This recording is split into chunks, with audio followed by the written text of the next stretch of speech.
A man wakes up to find out he's under arrest, but is also free to go about his life, kickstarting a series of frustrating and illogical cycles as he tries to navigate the bureaucracy and escape his fate. An Orson Welles adaptation of Franz Kafka's The Trial. And that's the movie we're dusting off this week on Movie Bones.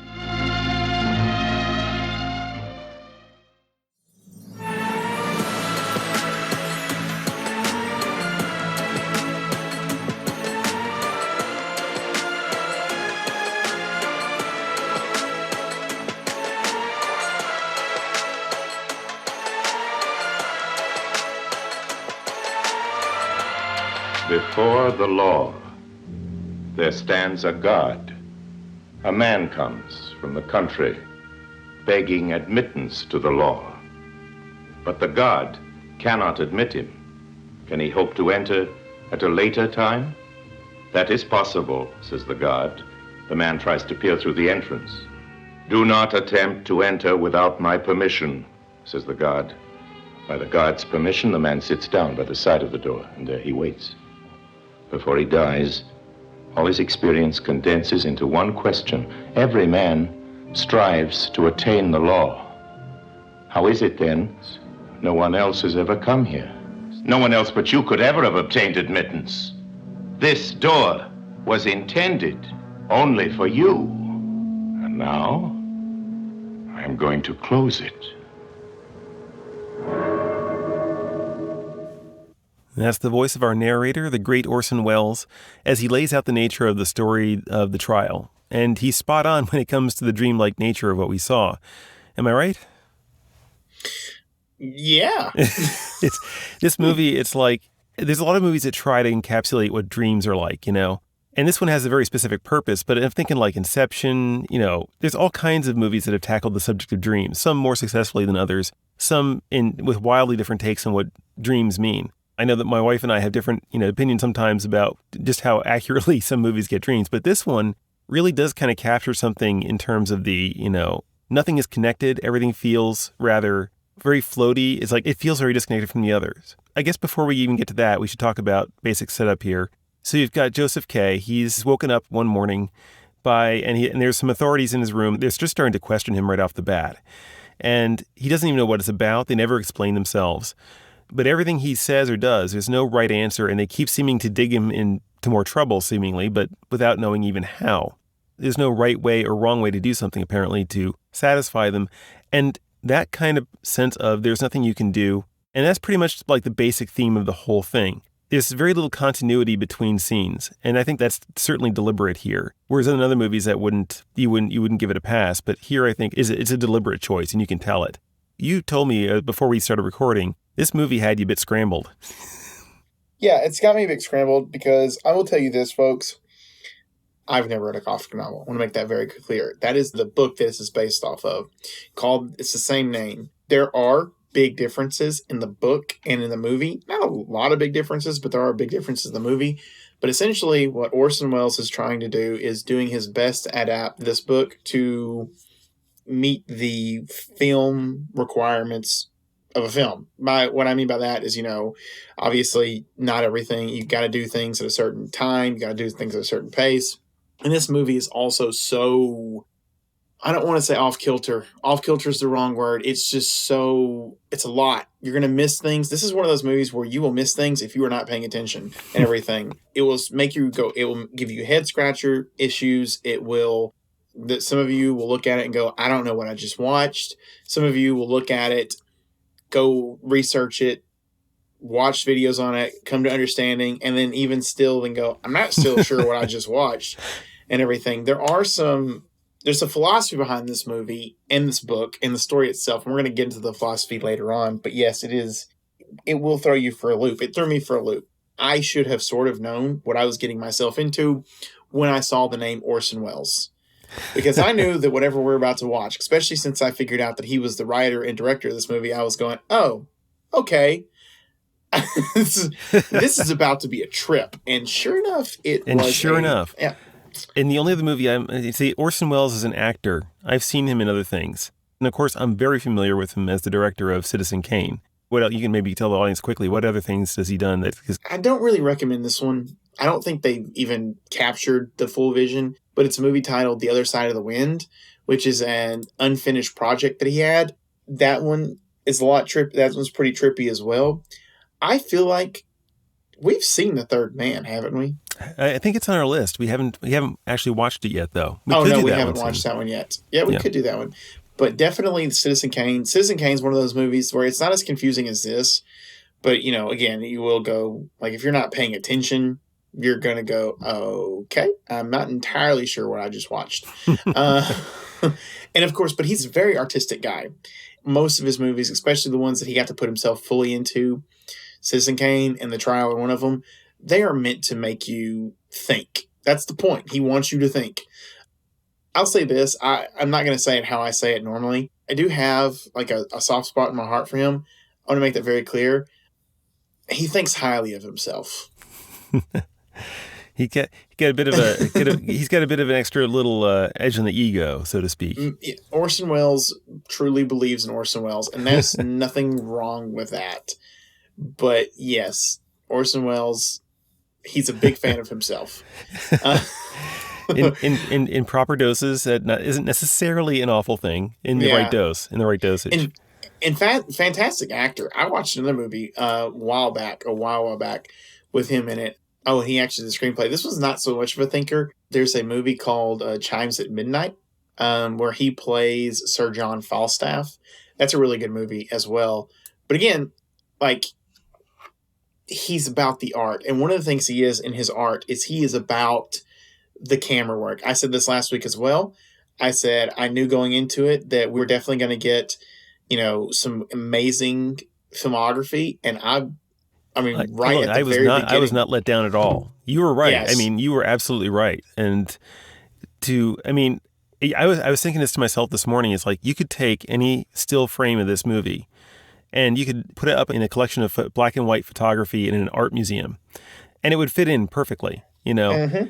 All these shots are so carefully laid out and thought through. There's a maniacal level of carefulness and intentionalness with this stuff. And it better be, because this stuff is also pretty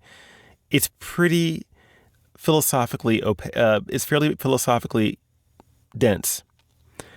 And you could easily make this look like a 1980s perfume commercial. It could quickly turn into that if you didn't have like the source material being, on point. So yeah, it could easily come off as, really, really pretentious. And that's the thing about this movie is it did not feel pretentious. No, it didn't. This particular story, not the remake of Orson Welles, but a take on Kafka's book, has been done like 3 or 4 times.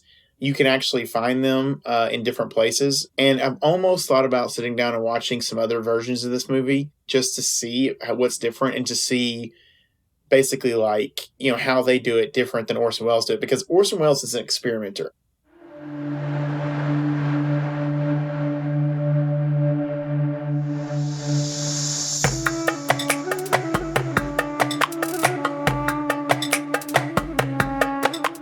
I think there's a legitimate view to be had in that there are systems and institutions, specifically bureaucracies. Kafka himself was a low-level bureaucrat, which kind of inspired a lot of this.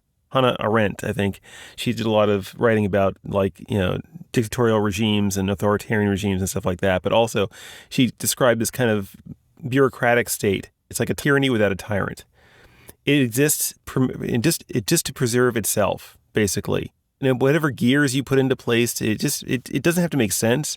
It just has to keep going. It's a self-perpetuating. It's kind of like, what's the impossible thing is like the perpetual motion device people are always trying to come up with. It just exists to perpetuate itself. It doesn't have to make sense. And that's kind of what Kafka is going out in a lot of his works too. And I haven't read any but one, and that was his Metamorphosis.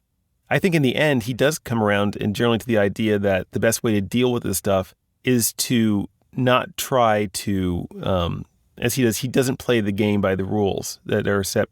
He just kind of goes, he just said, well, you're going to find me. You have this stuff in place, right? It's going to come to this conclusion no matter what I do. It's the process that's going to kill me. So I disengage from the process and let the thing happen that's going to happen, And there is a certain kind of wisdom to that. I can see there's a certain kind of wisdom to that. Now, that's as far as the wisdom of existentialism goes for me, personally. I think the next step for me is like, that's not enough by itself just to come to that kind of acceptance. You actually do have to come to realize there are some things in our life that you can control. They're very small things, but they are important ones. You can have a lot more impact if you focus on things that you can control. A lot of those things are interior, like your attitude. I think Kafka would agree with that. I think the absurdists would at least agree with that much. Your attitude matters. But then also, it's like, but I would take it another step further. You can choose to use your will to will the good of the other for their own sake. And that's something that is more powerful in a way than all the bureaucracies in the world. You know, that's more powerful than any government, any world leader. It's the smallest level, but the most powerful level of control there is. And that's my take. I think that's a pretty good take. You know, basically, you sum it all up, you could say, live your life, you know, live it. That's, you know, one of the follies of the main character in this movie who's Joseph K. He knows full well that there is the curtain, there's stuff on the other side of the curtain. And that's kind of like the crux of all this. I was watching some videos about this. The issue is with his character is because he can't live his life, because he knows that like this is all absurd, he's unable to truly live his life. And because he's unable to truly live his life, it continues driving him madder and madder and madder and madder. What I'm saying is this: we can look at this movie like there's a clear good versus evil aspect. And the reality is this movie is painting, no, there's not. It just is what it is and everything. And it's how you choose to respond to it and everything. Now, is it right that he's going through this? Absolutely not. You know, do we wish that he could somehow break it all the way? Absolutely yes. Again, I think he does that at the very end. It's kind of like a somber ending in itself, but I think that's when he truly gets it and everything. But, you know, a lot of this movie is kind of telling him, there's people in this movie telling him, like, just go live your life, you know, just do it as you're going to do. And because he can't do that, he continuously goes down the dream becomes more of a nightmare. Yeah. And yeah, like when you said dream earlier, I was like, it didn't really talk about anything about dreams, but it felt like a dream to me. Every aspect of this movie feels like a dream. When you first meet him and, you know, he's waking up, that's the big thing. But it's not just that. It's like you think he's in this like random apartment building, and then all of a sudden when he goes outside, you're like, it's so desolate looking. Everything in this world seems unpopulated except by, like, it's almost like this happened in the apocalypse, you know? Yes. Everything is in disarray. The law offices that he goes to are filled with paper just stacked high like a hoarder's, you know, like a hoarder's dream, you know? It's like it's piled high with stuff you get, it's never even identified, just stuff. And there's warehouses that are full of clutter, and it all makes great framing devices for the cinematographer, I'll say that.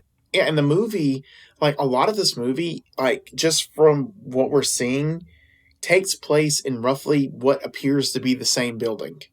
Like, it feels like it's the same building and everything. And it's all like, and part of this building is where he works. Part of this building is where the advocate, who's played by Orson Wells, is. Part of this building is the trial room and everything. And like one of the things about that, I felt like at one point I was like, he's got to wake up, right? You know, it's just, I feel like he would wake up at some point.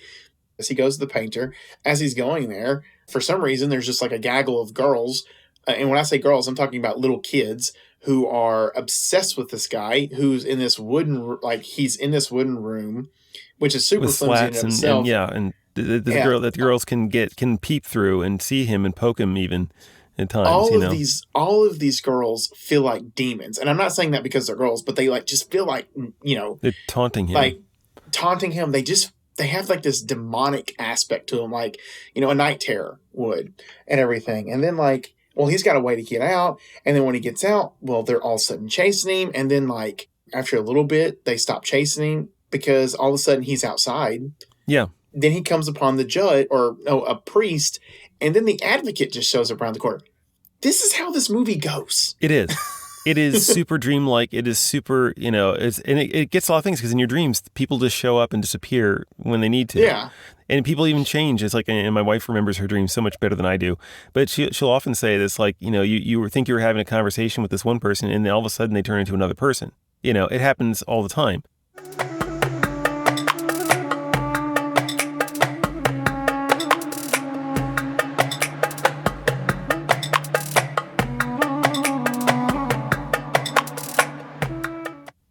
Do you think you can persuade the court that you're not responsible by reason of lunacy? I think that's what the court wants me to believe.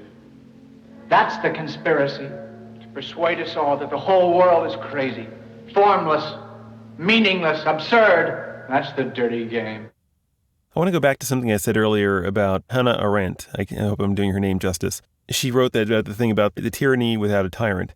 And I would have to say, that at least the way I've seen it in more modern times, is that modern tyrants actually do get this idea very much. There's an idea called flooding the zone. I'm not going to finish that phrase, but but flooding the zone means just kind of like being able to deluge the population with things that are absurd lies, and that the purpose is not to make people believe them, but that the people won't believe anything, that they won't hold anything to be true.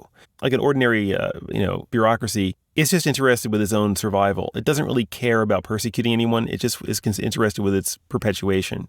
But this kind of manipulation and flooding, like I said, flooding the zone, just kind of makes it more pernicious in a way. The movie almost feels like a rejection of that as well.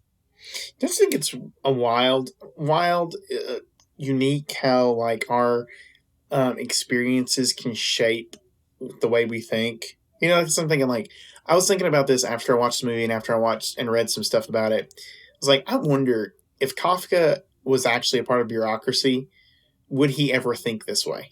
That's a good question, because it's like we're all shaped by what our experiences.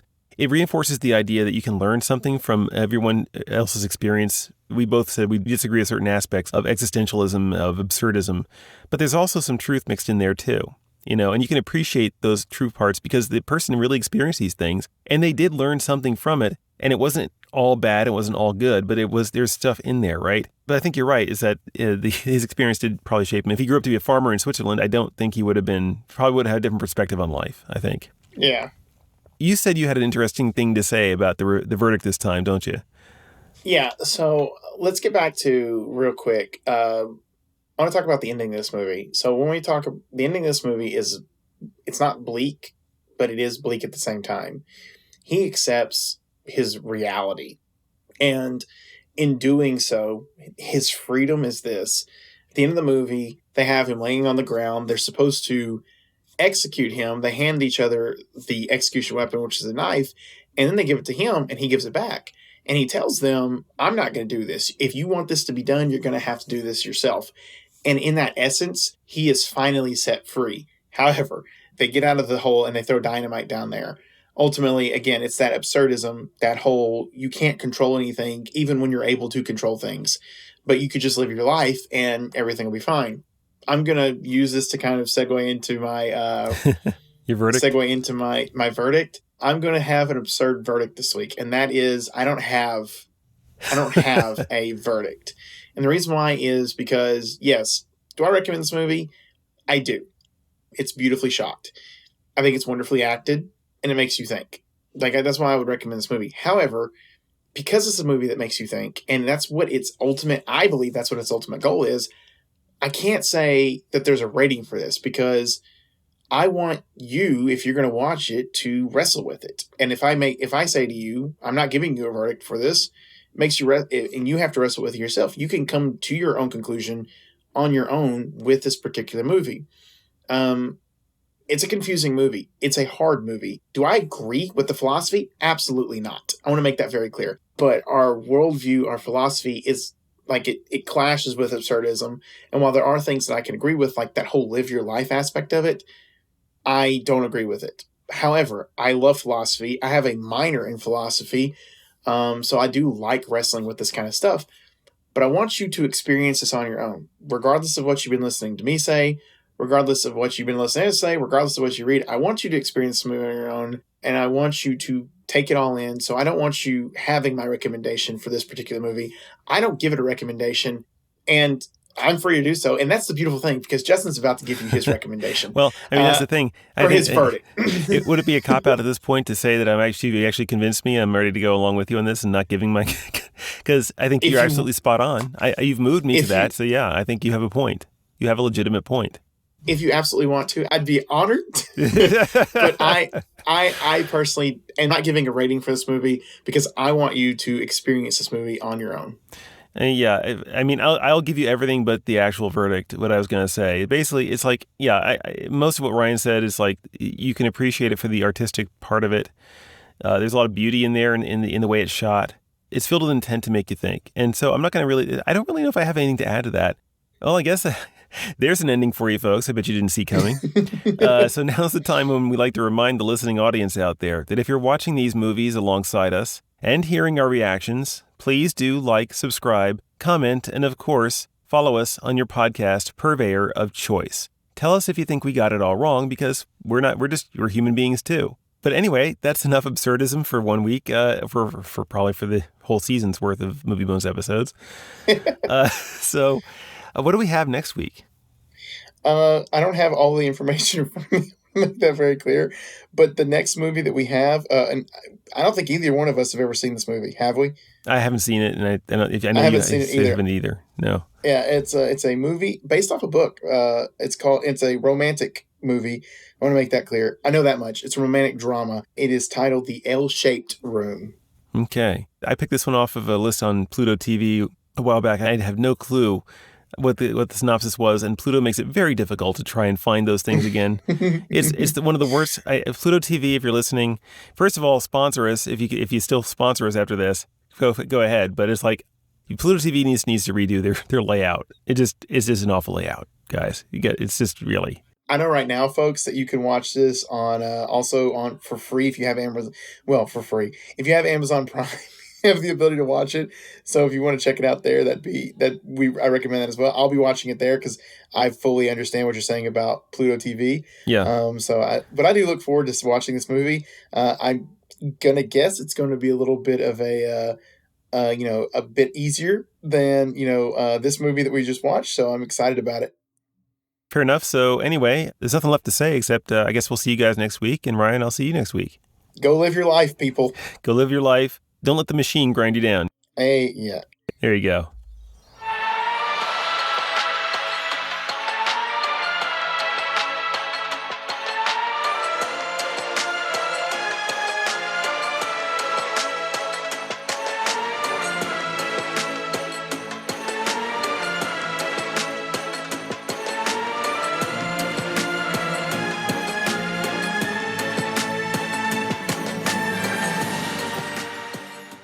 You're going to spend the night with me? The eggs are burning.